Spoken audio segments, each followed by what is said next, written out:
Hello friends, आज की class input device की क्लास होगी। इसमें हम उन सभी डिवाइसेस को पढ़ेंगे जो इनपुट डिवाइस की कैटेगरी में आते हैं। तो आइए वीडियो को शुरू करते हैं। अगर आप हमारे चैनल पर नए हैं तो चैनल को सब्सक्राइब करें और वीडियो को लाइक जरूर करें। तो आइए शुरू करते हैं।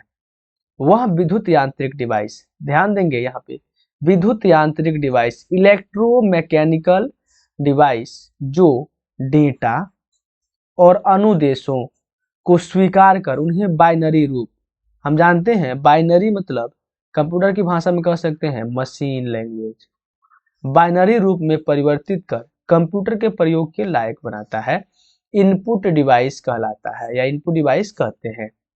दूसरे शब्दों में हम कह सकते हैं कि वह डिवाइस जो कंप्यूटर को निर्देश देने के लिए उपयोग होता है, इनपुट डिवाइस कहलाता है। यानी जिससे भी हम कंप्यूटर को निर्देश देते हैं वह डिवाइस इनपुट डिवाइस होगा। कंप्यूटर को निर्देश देने के लिए हम टेक्स्ट डेटा का, आवाज का, चित्र का और वीडियो का उपयोग करते हैं। यानी कि 4 तरह के डेटा का उपयोग हम कंप्यूटर को निर्देश देने के लिए करते हैं। कंप्यूटर में इनपुट डिवाइस यूजर और कंप्यूटर के बीच इंटरफेस का काम करता है। यानी यूजर द्वारा दिए गए डेटा को कंप्यूटर के समझने लायक भाषा में इनपुट डिवाइस चेंज करता है। तो हम कह सकते हैं कि इनपुट डिवाइस यूजर और कंप्यूटर के बीच इंटरफेस का काम करता है। प्रमुख इनपुट डिवाइसेस, सामान्य रूप से उपयोग होने वाले इनपुट डिवाइसेस जो हो सकते हैं उनकी लिस्ट क्रमबद्ध है नीचे उनके उपयोग के अनुसार। सबसे पहला होता है हमारा कीबोर्ड। कीबोर्ड का आकार कुछ इस तरह का होता है और यह एक प्रचलित इलेक्ट्रोमैकेनिकल, याद रखेंगे इलेक्ट्रोमैकेनिकल इनपुट डिवाइस है। इसे हम फुली इलेक्ट्रॉनिक नहीं कह सकते क्योंकि इसको चलाने के लिए किसी भी मनुष्य की आवश्यकता होती है, यानी कि इसमें मैकेनिकल पावर की आवश्यकता होती है, इसीलिए सब इलेक्ट्रोमैकेनिकल इनपुट डिवाइस कहते हैं या फिर इनपुट डिवाइस है। इसका प्रयोग कंप्यूटर में अल्फा न्यूमेरिक डेटा, अल्फा मतलब अल्फाबेटिक, न्यूमेरिक मतलब नंबर, अल्फा न्यूमेरिक डेटा डालने तथा कंप्यूटर को निर्देश देने के लिए किया जाता है। सामान्य रूप से प्रयोग होने वाले कीबोर्ड में 104 बटन होते हैं और कंप्यूटर कीबोर्ड मैन्युफैक्चरर के द्वारा बनाए गए कीबोर्ड में अलग अलग बटन की संख्या होती है। यानी कि हम लोग जो उपयोग करते हैं ये QWERTY कीबोर्ड होता है और इसमें कीज की संख्या होती है 104। लेकिन जैसे लैपटॉप के जो कीज होते हैं इनमें कीज की संख्या कम होती है क्योंकि जगह कम होता है, तो दूरी कम करने के लिए नंबर ऑफ की जो है कम कर दिया जाता है। इसीलिए अलग अलग मैन्युफैक्चरर के कीबोर्ड में कम या ज्यादा कीज मिल सकते हैं, लेकिन सामान्य रूप से क्वार्टी कीबोर्ड यूज किया जाता है, इसमें 104 बटन होते हैं। क्रिस्टोफर लैथम सोल्स ने कीबोर्ड का आविष्कार किया था, इसीलिए क्रिस्टोफर लैथम सोल्स को कीबोर्ड के आविष्कारक या जन्मदाता कहा जाता है। कीबोर्ड के बटन को मुख्य 5 भागों में बांटा गया है। कीबोर्ड के बटन को मुख्यतः 5 भागों में बांटा गया है। इसमें सबसे पहला अल्फाबेटिक की, इसमें ए से लेकर के जेड तक के कीज शामिल होते हैं और इनकी संख्या होती है 26। इनका उपयोग करके हम किसी भी तरह का नाम, पता लिख पाते हैं। दूसरा नंबर की, इसमें 0 से लेकर के 9 तक की संख्याएं शामिल होती है और इनकी संख्या होती है 10 और इसका उपयोग करके हम किसी भी नंबर को लिख पाते हैं। तीसरा फंक्शनल की, ये कीबोर्ड में सबसे ऊपर F1 से लेकर के F12 तक होते हैं और इनकी संख्या होती है 12। अगर पूछा जाए कि कीबोर्ड में फंक्शनल की संख्या कितनी होती है तो हम कहेंगे 12 और इनका क्रम क्या होता है तो F1 से लेकर के F12 तक। चौथा है सिंबॉलिक की, किसी भी विशेष सिंबल को लिखने के लिए जिस की का उपयोग होता है उसे हम सिंबॉलिक की के नाम से जानते हैं, जैसे @ एक सिंबल है, हैश, डॉलर, etc, ये सभी सिंबॉलिक की है। और पांचवा होता है कर्सर कंट्रोल की, किसी भी कीबोर्ड में 4 कर्सर कंट्रोल की होते हैं। इसमें पहला अपर कर्सर कंट्रोल की, दूसरा लोअर, तीसरा राइट और चौथा लेफ्ट। ये 4 कर्सर कंट्रोल की कीबोर्ड में उपलब्ध होते हैं। हमने इस वीडियो में कीबोर्ड से संबंधित बहुत सी जानकारियां छोड़ दी है, क्योंकि अगर हम कीबोर्ड के सभी जानकारियों यानी कि सभी कीज के बारे में विस्तृत रूप से बताएंगे तो यह वीडियो बहुत लंबी हो जाएगी। तो इसीलिए हम कीबोर्ड का एक नया अलग से स्पेशल वीडियो लेकर के आएंगे, जिसमें कीबोर्ड की सारी जानकारियां होंगी, यानी कि कीबोर्ड से संबंधित सभी टॉपिक को कवर किया जाएगा। आज की वीडियो में हमने जो सबसे ज्यादा जरूरी है उसे कवर किया है। अगर फिर भी आपको इसमें कम, अगला इनपुट डिवाइस है माउस। माउस का आकार कुछ इस तरह का होता है, यानी कि यह जो है रियल माउस की तरह ही दिखता है। अगर हम बात करें रियल माउस की, तो रियल माउस में 2 कान बने होते हैं और इसमें भी दोनों तरफ 2 बटन लगे होते हैं। उसके बाद इसका एक मुंह होता है और यह एक जगह से दूसरी जगह चलता है। उसके बाद एक लंबी पूंछ जो होती है माउस में, वो इसमें होता है, एक वायर लगा रहता है। तो माउस जो है यह इनपुट डिवाइस है या फिर पॉइंटिंग इनपुट डिवाइस है।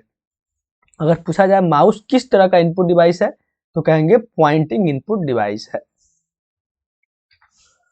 इसका उपयोग graphical user interface operating system में मुख्य पॉइंटिंग डिवाइस के रूप में होता है।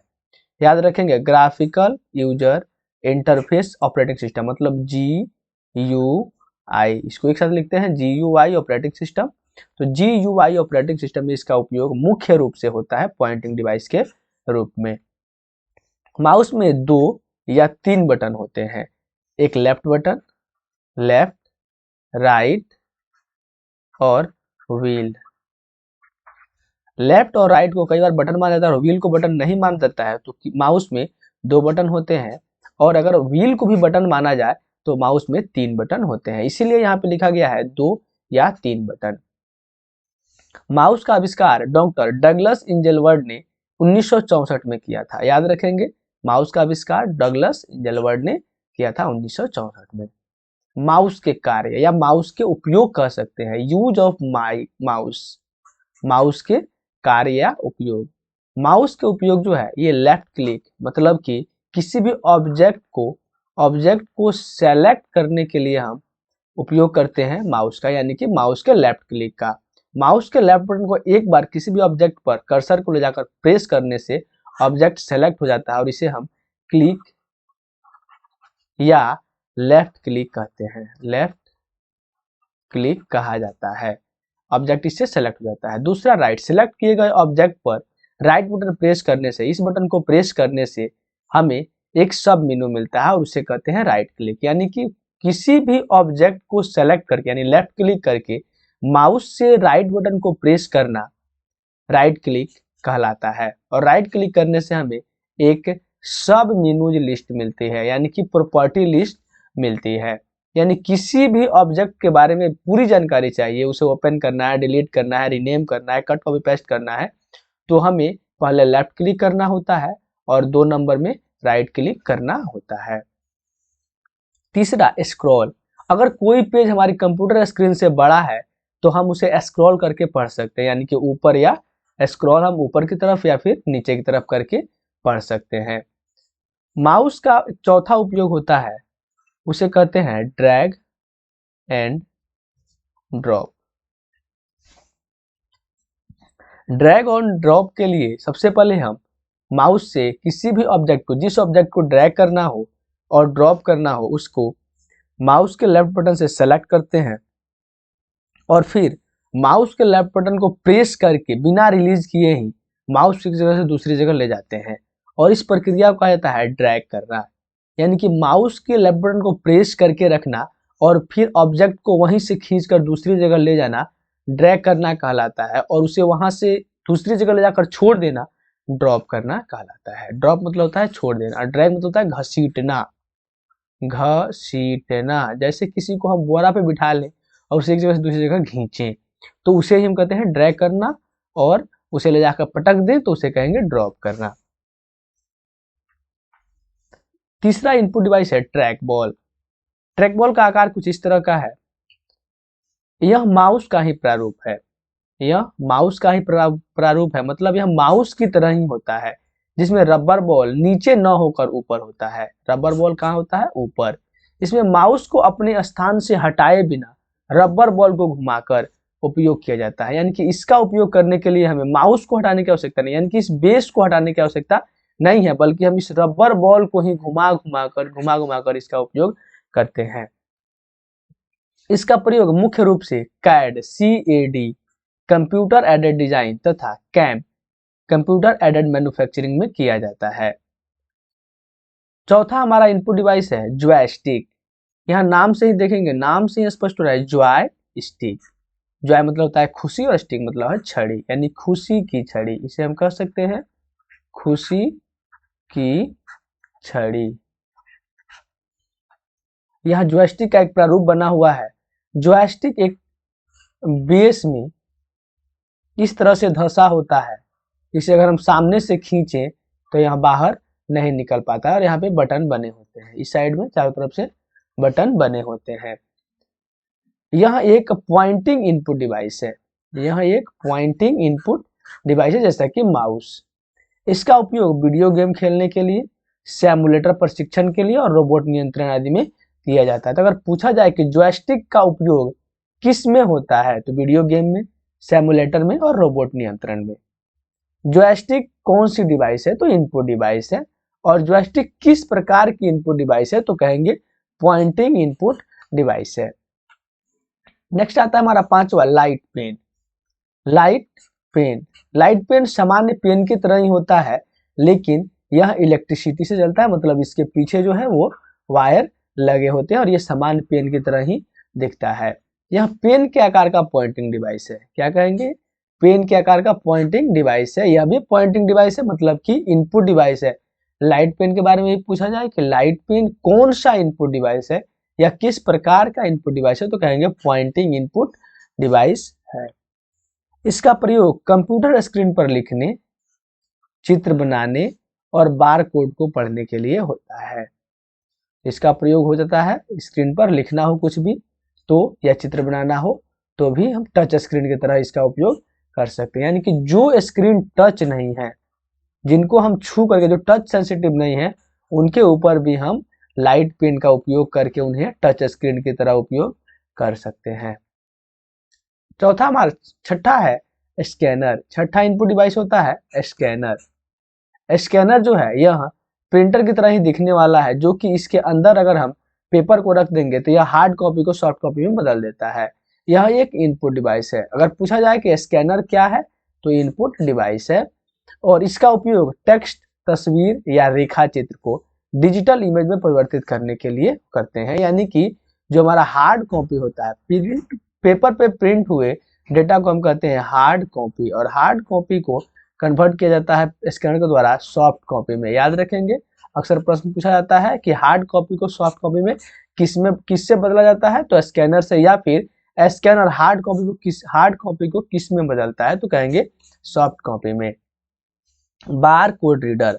अक्सर बार कोड रीडर का फुल फॉर्म पूछा जाता है, मतलब कि BCR का फुल फॉर्म पूछा जाता है कि BCR का फुल फॉर्म क्या होता है, तो BCR का पूरा नाम होता है bar code reader. Bar code reader क्या है, तो एक इनपुट डिवाइस है और इसका उपयोग बार कोड को रीड करके उत्पाद या वस्तु के प्रकार और अन्य जानकारी को प्राप्त करने के लिए किया जाता है। यानी कि बार कोड को रीड करने पर BCR मशीन से हमें किसी भी वस्तु के manufacturing date, MFG, expiry date, उसका प्राइस, उसका लॉट नंबर इत्यादि सारी चीजें हमें इस बारकोड में मिल जाती है, और इसीलिए हम बारकोड रिकॉग्निशन यानी कि बारकोड रीडर का उपयोग करते हैं किसी भी प्रोडक्ट के डिटेल को जानने के लिए। बारकोड का आविष्कार 1940 में जोसेफ वुडलैंड तथा बर्नार्ड सिल्वर ने किया था। आठवां हमारा इनपुट डिवाइस है MICR, magnetic ink character reader. Magnetic ink character reader जो है अक्सर हमें चेक पे मिल जाता है। इसमें 0 से लेकर के 9 तक के तथा 4 चिन्ह कुल 14 कैरेक्टर प्रयोग किए जाते हैं। MICR से बनने वाले प्रश्न होते हैं कि MICR का पूरा नाम क्या है, या इसमें कुल कितने कैरेक्टर उपयोग किए जाते हैं। तो सामान्यतः MICR magnetic ink character reader से बनने वाले प्रश्न होते हैं कि MICR में प्रयोग होने वाले कैरेक्टर की संख्या कितनी होती है? तो इसकी संख्या होती है कुल 14।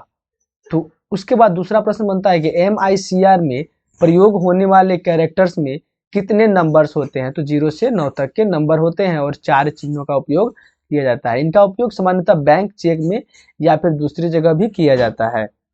OMR optical mark reader, OMR optical mark reader, यहाँ ऑप्टिकल मार्क रीडर मतलब OMR मशीन है ये, और ये OMR शीट है। OMR शीट का उपयोग सामान्यतः क्वेश्चन पेपर चेक करने के लिए किया जाता है। क्वेश्चन पेपर, एग्जाम के जो क्वेश्चन पेपर होते हैं इनका उपयोग हम लोग करते हैं, वो भी MCQ टाइप के। MCQ मल्टीपल चॉइस क्वेश्चन में 4 ऑप्शन दिए जाते हैं, उसमें से एक सही होता है, तो इसको हम OMR शीट पे भरते हैं और उसे OMR मशीन चेक करता है बहुत ही जल्दी में। इसे कहते हैं ऑप्टिकल मार्क रीडर। तो OMR से बनने वाले प्रश्न होते हैं, OMR का पूरा नाम और OMR का उपयोग, OMR कहाँ उपयोग किया जाता है। 10वां प्रश्न हमारा वेब कैमरा। वेब कैमरा, यहाँ देख सकते हैं ये वेब कैमरा मतलब कैमरा जी है। यह एक सामान्य डिजिटल कैमरे की तरह ही होता है जिसे कंप्यूटर से जोड़कर इनपुट डिवाइस की तरह प्रयोग किया जाता है। यानी कि जो वेब कैमरा होता है यह जो है हमारा सामान्य कैमरे की तरह होता है, लेकिन इसका उपयोग हम इनपुट डिवाइस के रूप में करते हैं। इसका उपयोग वीडियो कॉन्फ्रेंसिंग, वीडियो चैटिंग और वेब ब्रॉडकास्ट के लिए किया जाता है। तो अगर पूछा जाए कि वेब कैमरा का उपयोग किस लिए होता है या वेब कैमरा का उपयोग इनपुट डिवाइस के रूप में किस लिए होता है, तो वीडियो कॉन्फ्रेंसिंग, वीडियो चैटिंग या फिर वेब ब्रॉडकास्ट के लिए किया जाता है। 11वां हमारा इनपुट डिवाइस है टच स्क्रीन। स्क्रीन मतलब टच स्क्रीन, स्क्रीन को छुएं। यह एक आसान इनपुट डिवाइस है, बहुत ही आसान इनपुट डिवाइस है। इसका उपयोग कंप्यूटर स्क्रीन पर उपलब्ध विकल्पों में से किसी एक को छूकर निर्देश दिया जाता है। यानी कि इसका उपयोग हम कंप्यूटर विकल्प पर उपयोग उपलब्ध किसी एक विकल्प को चुन करके करते हैं। 12वां हमारा है माइक्रोफोन। माइक्रोफोन का उपयोग, इसे हम ऑडियो इनपुट डिवाइस के नाम से जानते हैं और इससे किसी की आवाज जो है कंप्यूटर में इनपुट के रूप में उपयोग की जाती है। यानी कि माइक का उपयोग करके हम किसी की भी आवाज को कंप्यूटर में इनपुट के रूप में फीड करते हैं। इसका उपयोग आवाज रिकॉर्ड करने, इंटरनेट से बातचीत करने तथा ऑडियो फाइल तैयार करने के लिए किया जाता है। तो माइक्रोफोन जो है एक इनपुट डिवाइस है और इसका उपयोग सामान्य रूप से आवाज रिकॉर्ड करने, बातचीत करने या फिर ऑडियो फाइल तैयार करने के लिए किया जाता है। तो आज की वीडियो में बस ही ये था इनपुट डिवाइस का वीडियो, इनपुट डिवाइस। अगली वीडियो होगी हमारी इनपुट डिवाइस की MCQ की, और फिर उसमें जो भी इसमें इनपुट डिवाइसेस में बाकी लग गया आप हमें कमेंट करके बताएं, हम उस पर एक नई वीडियो लेकर के जरूर आएंगे। तब तक के लिए अगर आपको हमारी वीडियो अच्छी लगी हो तो वीडियो को लाइक कीजिए और चैनल को सब्सक्राइब जरूर कीजिए। तब तक के लिए देखते रहिए NICT। जय हिंद।